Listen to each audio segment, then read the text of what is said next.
Hello Janta, welcome to my channel Take Care Janta. I'm Dr. Neha and I am a physiotherapist.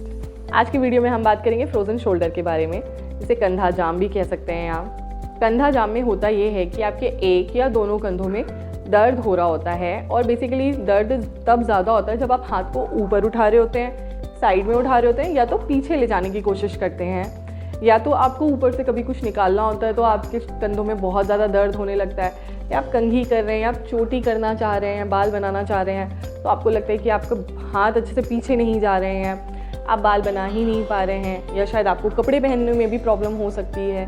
कंधा जाम या frozen shoulder को avoid नहीं करना चाहिए, क्योंकि स्टार्टिंग में होता ये है कि शुरुआत में दर्द कम रहता है, हाथ थोड़ा सा ही उठाने में दर्द होता है, शुरुआत में हमें ज़्यादा तकलीफ़ होती नहीं है, फिर उसे धीरे धीरे इग्नोर हम करते हैं। हमें लगता है कि अरे नॉर्मल सा दर्द है, शायद 1 या 2 दिन में ठीक हो जाएगा। ऐसे करते करते 15-20 दिन, 1 महीना निकल जाता है और तब तक हालत ये हो जाती है कि कंधा इतना ज़्यादा दर्द करने लगता है कि हाथ उठाना भी मुश्किल हो जाता है। कभी कभी तो ये होता है कि जब कोई लेटा होता है तो वो अपने ठीक वाले हाथ से दूसरे हाथ को पकड़ के उठाता है एंड फिर साइड में रखता है, फिर उठा के इस तरफ रखता है। मतलब इसकी पूरी जो भी अफेक्टेड शोल्डर होता है उसकी पूरी ताकत ही चली जाती है। लेडीज़ों को अक्सर खाना बनाने में प्रॉब्लम आती है, या जब वो कुछ सब्ज़ी वगैरह बना रही होती हैं तो उसको चलाने में प्रॉब्लम आती है, या उन्हें ऊपर से कुछ सामान निकालना होता है तो उन्हें कंधे में बहुत ज़्यादा दर्द होता है। वैसे तो फ्रोजन शोल्डर 40+ लोगों में ज़्यादा कॉमन है एंड फीमेल्स में ज़्यादा कॉमन है। कंधा जाम होने के और भी कारण हो सकते हैं, जैसे कभी किसी को कोई फ्रैक्चर हुआ हो कंधे में या एल्बो में या रिस्ट में, तो होता ही है कि हमें जब प्लास्टर चढ़ता है 1-1.5 महीने का तो फिर हाथ को ऐसे ही रखना पड़ता है। फिर जब वो प्लास्टर खुलता है तो मान लीजिए आपको एल्बो का फ्रैक्चर हुआ है लेकिन स्लिंग लगा रहता है एंड आप वो हाथ मूव नहीं कर सकते, जो जब वो प्लास्टर खुलता है तो तब तक आपका कंधा भी जाम हो चुका होता है। तो ये भी एक बहुत बड़ा कारण है कंधा जाम होने का। दूसरा कारण ये है कि हो सकता है आपका एक्सीडेंट हुआ हो, या आप कभी दीवार से टकरा गए हों, या कंधे के बल गिर गए हों तो रोटेटर कफ इंजरी हो जाती है, जिसके कारण भी फ्रोजन शोल्डर हो जाता है। स्ट्रोक के पेशेंट्स में भी फ्रोजन शोल्डर की कंप्लेंट्स मिलती है, क्योंकि अब उनका एक साइड तो पैरालाइज्ड हो जाता है, जिसके कारण वो सेल्फ मूवमेंट, एक्टिव मूवमेंट्स कर नहीं पाते हैं, तो फ्रोजन शोल्डर की कंप्लेंट्स आने लगती हैं। फ्रोजन शोल्डर की कंप्लेंट बहुत ज़्यादा डायबिटिक लोगों में भी देखी गई है, फिर वो चाहे फीमेल हों या मेल हों। अगर आप बहुत ज़्यादा डायबिटिक हो तो हो सकता है कि आप आज रात को सो रहे हो, नॉर्मली आपके शोल्डर्स बहुत हेल्दी हैं, पूरे हाथ ऊपर जा रहे हैं, बट अगले दिन जब आप सुबह उठते हो तो उसमें होता ये है कि शोल्डर अचानक से काम करना बंद कर देता है, या तो आप बहुत ज़्यादा दर्द लेके उठते हो शोल्डर में, आपको अगली सुबह लगता है कि अरे अचानक से मेरे हाथ में क्या हो गया। स्ट्रोक के पेशेंट्स में भी बहुत कॉमन है फ्रोजन शोल्डर, क्योंकि एक साइड पूरा पैरालाइज्ड होता है, जिसके कारण उनके शोल्डर्स में पेन होने लगता है। पार्किंसंस के पेशेंट्स में भी फ्रोजन शोल्डर की प्रॉब्लम हो जाती है। अगर आपको फ्रोजन शोल्डर या कंधा जाम की प्रॉब्लम है, आपके घर में किसी को प्रॉब्लम है, तो आप अगर ज़्यादा पेन है, बहुत ज़्यादा पेन है, तो आप पेन किलर्स ले सकते हैं। सबसे अच्छा ये होगा कि आप डॉक्टर को कंसल्ट कर लें, या नियर बाय कोई भी फिजियोथेरेपिस्ट है उन्हें कंसल्ट कर लें, क्योंकि फ्रोजन शोल्डर का एक ही ट्रीटमेंट है एंड बेस्ट ट्रीटमेंट है, वो है फिजियोथेरेपी। फिजियोथेरेपी से आपका फ्रोजन शोल्डर परमानेंटली ठीक हो जाता है। हाँ, बस उसमें प्रिकॉशंस लेने पड़ते हैं एंड सबसे इम्पॉर्टेंट कि आपको एक्सरसाइजेस रेगुलरली करनी पड़ती हैं। इनफैक्ट ठीक होने के बाद भी अगर आप एक्सरसाइजेस रेगुलरली करोगे तो आपका फ्रोजन शोल्डर कभी वापस नहीं आएगा। तो आज ही आप अपने नियरेस्ट फिजियोथेरेपिस्ट से कंसल्ट कर सकते हैं फ्रोजन शोल्डर की ट्रीटमेंट के लिए। बाकी मैंने इस वीडियो में बहुत ही ईजी एंड बहुत ही सिंपल एक्सरसाइजेस बताई हैं, जिन्हें आप घर बैठे कर सकते हो। अगर आपको लगता है कि आपका फ्रोजन शोल्डर अभी भी स्टार्ट हो रहा है, आपके कंधे में दर्द होना स्टार्ट हुआ है, आप जब सुबह सो के उठते हो तो आपके कंधे में बहुत ज़्यादा दर्द रहता है या हैवीनेस रहती है, भारी लगता है आपको, तो आप अर्ली मॉर्निंग ये एक्सरसाइजेस कर सकते हो जो मैंने इस वीडियो में बताई हैं। बहुत ही सिंपल सी एक्सरसाइजेस हैं जो कि 10 से 15 मिनट में कंप्लीट हो जाएंगी। इन एक्सरसाइजेस को आप रेगुलरली करोगे तो आपके शोल्डर में कोई प्रॉब्लम नहीं होगी। अगर आपका पेन स्टार्ट हो गया है तो वो बहुत ज़्यादा आगे तक नहीं बढ़ेगा, शोल्डर बहुत ज़्यादा जाम नहीं होगा। इनफैक्ट ये एक्सरसाइजेस करने से आपका शोल्डर और खुलता जाएगा, जिससे आपको दर्द में भी काफ़ी आराम मिलेगा। तो सबसे पहले आप अपने घर में कोई भी इतना ऊंचा टेबल ढूंढ लीजिए जिस पे आप हाथ रख के एक्सरसाइज कर सको। आपके या तो एक कंधे में प्रॉब्लम हो या तो दोनों कंधे में प्रॉब्लम हो, आपको ये एक्सरसाइज ऐसे ही परफॉर्म करनी है। चाहे आपका अगर लेफ़्ट हैंड में प्रॉब्लम है तो आप राइट हैंड रख सकते हो, राइट हैंड में प्रॉब्लम है तो लेफ़्ट हैंड रख सकते हो, या दोनों शोल्डर्स में प्रॉब्लम है तो आपको फिर भी ये सपोर्ट लेना ही है। तो आपको ऐसे खड़े हो जाना है, थोड़ा झुक के, एक पैर आगे रहेगा, एक पैर पीछे रहेगा। अब आपको इतना झुकना है कि आपकी कमर में भी दर्द नहीं होना चाहिए। ये नहीं कि आप शोल्डर ठीक करते करते आपने अपनी कमर में दर्द बढ़ा लिया, तो आपको सिर्फ उतना ही झुकना है जितना आपको कंफर्टेबल लगे। तो आपको झुक जाना है, फिर आपको अपने अफेक्टेड आर्म से सर्कल्स बनाने हैं। स्टार्टिंग में आप छोटे सर्कल्स बना सकते हो, 2 दिन 3 दिन छोटे सर्कल्स, उसके बाद आप सर्कल्स को बड़ा करने का ट्राई कर सकते हो। हाथ को बिल्कुल ढीला छोड़ देना है,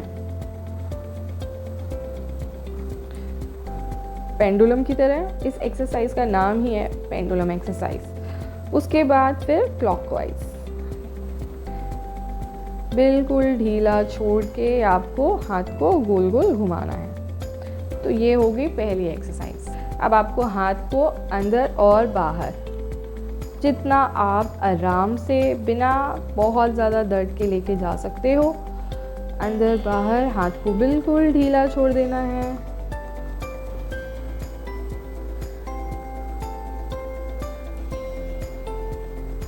ये अब आपको नेक्स्ट करना है आगे और पीछे। हाथ को बिल्कुल ढीला छोड़ना है, एक पैर आगे रहेगा, एक पैर पीछे रहेगा, जिससे आपकी कमर पे भी बहुत ज़्यादा जोर नहीं पड़ेगा। बस सिंपल। नेक्स्ट एक्सरसाइज में आपको कंधे ऊपर उठाने हैं और फिर नीचे करना है। आपको ये ध्यान रखना है कि आपको झटके से नहीं करना है। कुछ लोग ऐसे कर रहे होते हैं, नहीं, आराम से ऊपर उठाना है और नीचे।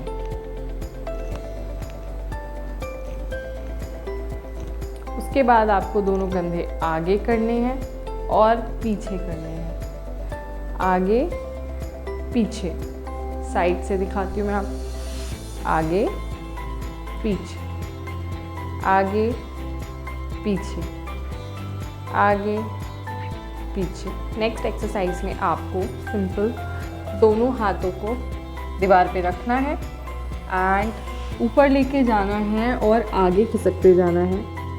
फिर जब आप नीचे लेके आओगे तो पीछे आना है, फिर आगे जाना है, फिर पीछे आना है। जितना भी आपका हाथ जा सकता है, इतना ऊपर तो ऑब्वियसली नहीं जाएगा, जितना भी जा सकता है उतना। आपको अगर राइट हैंड में जैसे प्रॉब्लम है, जैसे हमने सामने वाला तो कर लिया, बट साइड वाला भी करना ज़रूरी है। तो इसे भी वैसे ही करेंगे। जैसे जैसे आप हाथ ऊपर लेके जाओगे, आप दीवार की तरफ जाते जाओगे, एंड जैसे जैसे आप हाथ नीचे लेके आओगे, आप दूर जाते जाओगे। फिर से दीवार के पास एंड फिर से नीचे। दीवार से एक अच्छा सपोर्ट मिल जाता है। अगर मैं आपको बोलूँ कि आप हाथ ऊपर करो, आप ऐसे नहीं कर पाओगे, बट हाँ, दीवार के सपोर्ट से आप आसानी से कर सकते हो। इसके अलावा आप फिंगर से भी एक्सरसाइज कर सकते हो। जैसे आपने फिंगर्स रख ली, आप धीरे धीरे अपनी फिंगर्स से दीवार पे ऊपर चढ़ सकते हो एंड फिर धीरे से नीचे, फिर आप ऊपर जा सकते हो। जितना भी आपका हाथ ईज़िली ऊपर जा पा रहा है, फिर नीचे। इसके अलावा आप जैसे घर पे हम डस्टिंग करते हैं, कुछ साफ़ करते हैं, तो ऐसे मूव करते हैं। तो आपको अपने हाथ को भी ऐसे मूव करना है जैसे कि आप कुछ साफ़ कर रहे हो। अब मेरा हाथ तो नॉर्मल है, इसलिए मेरा रेंज बहुत अच्छा जा रहा है, बट जिन लोगों को फ्रोज़न शोल्डर की प्रॉब्लम होगी, उनका हाथ इतना नहीं जाएगा। तो जितना ईज़िली जा रहा है विदाउट पेन, थोड़ा पेन के साथ में, उतना आप कर सकते हो। इसके बाद नेक्स्ट एक्सरसाइज में आपको दीवार से पूरा सट के खड़े हो जाना है। उसके बाद दोनों हाथ ऐसे रखेंगे एंड दोनों हाथ को साइड में दीवार से टच कराने की कोशिश करेंगे। आपका हाथ टच नहीं होगा, बट आप उतना लेके जाएंगे। अगर इतना जा रहा है या इतना जा रहा है, उतना लेके जाएंगे फिर वापस, फिर से वापस। नेक्स्ट एक्सरसाइज के लिए आपको चाहिए होगी एक टॉवल, इसे आप ऐसे रोल कर सकते हो। फिर आपको इसे ऐसे पकड़ लेना है, ऐसे। मान लीजिए आपकी लेफ़्ट शोल्डर में प्रॉब्लम है तो आप राइट हाथ से लेफ़्ट हाथ को ऊपर की तरफ पुल कर सकते हो एंड फिर इसको नीचे, ऊपर नीचे, ऊपर नीचे, ईज़िली। बहुत ज़्यादा पेन बियर नहीं करना है। बहुत ज़्यादा पेन के साथ करोगे तो एक ही दिन एक्सरसाइज कर पाओगे, नेक्स्ट डे नहीं कर पाओगे। नेक्स्ट एक्सरसाइज के लिए आपके घर में कोई भी रॉड हो, लाइट वेट, ये नहीं कि लोहे की भारी सी रॉड ले ली, कोई भी लाइट वेट रॉड हो, या आप किसी भी चार्ट पेपर को रोल करके भी यूज़ कर सकते हो, जैसे कि मैंने अभी लिया हुआ है। इसे सिंपल ऐसे पकड़ना है। इसके बीच डिस्टेंस उतना ही होना चाहिए जितना डिस्टेंस आपके शोल्डर्स के बीच में है, एंड देन आपको इसे ऐसे घुमाना है।